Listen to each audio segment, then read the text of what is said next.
જય શ્રી કૃષ્ણ બધાને। તો હવે પિયર છોડી અને મારી કર્મભૂમિ જવાનો સમય આવી ગયો હતો। પિયરમાં માણેલો એક દિવસનો આનંદ પણ એકદમ એનર્જી ડ્રિંક બનીને જાય છે, કારણ કે આપણામાં એક નવી સ્ફૂર્તિ આવી જાય છે। અને મારા હસબન્ડ પણ તેમના ઘરેથી સીધા જ અમારા ઘરે પહોંચી જવાના હતા, અને સલામત સવારી એસટી અમારી એમાં અમે ગોઠવાઈ ગયા હતા। અડધી રાત સુધીના ઉજાગરા હતા અને સવારમાં વહેલા જાગીને બસમાં બેસવું પડ્યું, એટલે મને ને ધર્મને થોડી આળસ તો આવતી હતી ને જેવા મેં પગ લાંબા કરવાની કોશિશ કરી ત્યાં આ શું વાંચું છું કે તમારા સુંદર પગ નીચે રાખો। આ લખવાવાળાનું પણ મગજ સરસ છે, તેમને 21 તોપોની સલામી હતી। જેવી હું ગામમાં ઉતરી એટલે મારી બચ્ચા પાર્ટી હાજર થઈ ગઈ હતી કે લાવો બેન અમે થેલો લેવડાવીએ, ચાલો બેન અમે તમને ઘરે છોડી જઈએ। બધી બચ્ચા પાર્ટી બેગ લેવડાવતી હતી ને છેક મને ડેલા સુધી મૂકવા આવી હતી। સામાન ઘરે રાખી અને હું પહોંચી ગઈ હતી સ્કૂલે, અને સ્કૂલેથી આવ્યા બાદ દરેક નવા કપડાના ટેગ હું કાપતી હતી, કારણ કે નવું કપડું ડાયરેક્ટ તો પહેરાય નહીં। સૌથી પહેલાં એને પાણીમાં જોબોળી નીચવી સૂકવી ત્યારબાદ જ અમે નવા કપડાં પહેરીએ છીએ। તમે નવા કપડાં ડાયરેક્ટ પહેરો છો કે મારી જેવી પ્રોસેસ કરીને પહેરો છો? કોમેન્ટમાં જરૂર જણાવજો।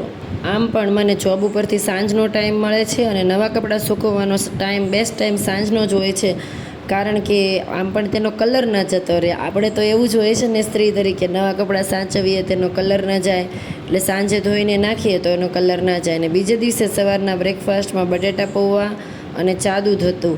હું કહેતી હતી કે તમે આર્મીમાં રહી રહીને ચાના રસિયા બની ગયા છો, ચા દૂધ તો ભૂલી જ ગયા છો। તો બોલે અત્યારે ચા દૂધ ન થાય, હવે ચાવાળા જ રહેવાના અમે।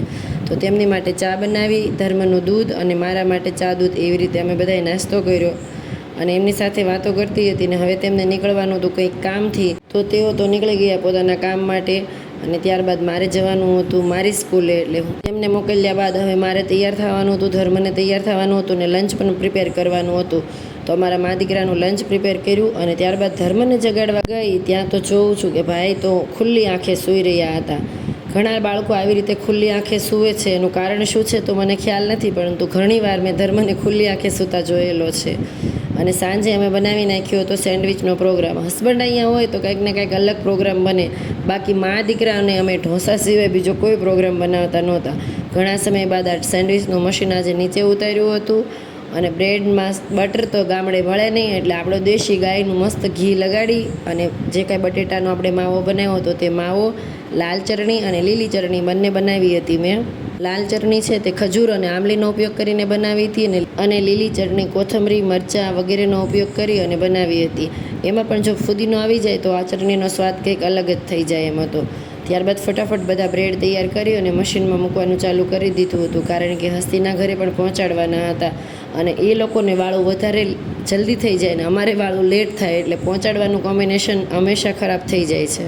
8-9 મહિના બાદ આ મશીન ચાલવામાં આવ્યું હતું। હું ચેક કરતી હતી કે વ્યવસ્થિત ચાલે છે કે નહીં, પરંતુ ચાલતું હતું। જેવા જોતા હતા એવા કકડા વગેરે અમે સેન્ડવિચ બનાવી લીધા હતા, અને હસ્તીના ઘરે પહોંચાડ્યા બાદ અમે લોકો પણ બેસી ગયા હતા સેન્ડવિચ ખાવા માટે।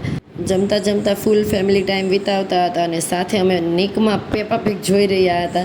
હવે બસ બાળક થાય એટલે કાર્ટૂન જોવાનું જ બચ્યું છે આપણા માટે। મારે તો સેન્ડવિચ હોય, પીઝા હોય કે કંઈ પણ વસ્તુ હોય, સાથે છાશ તો લેવાની જ, એના વગર મજા નહીં।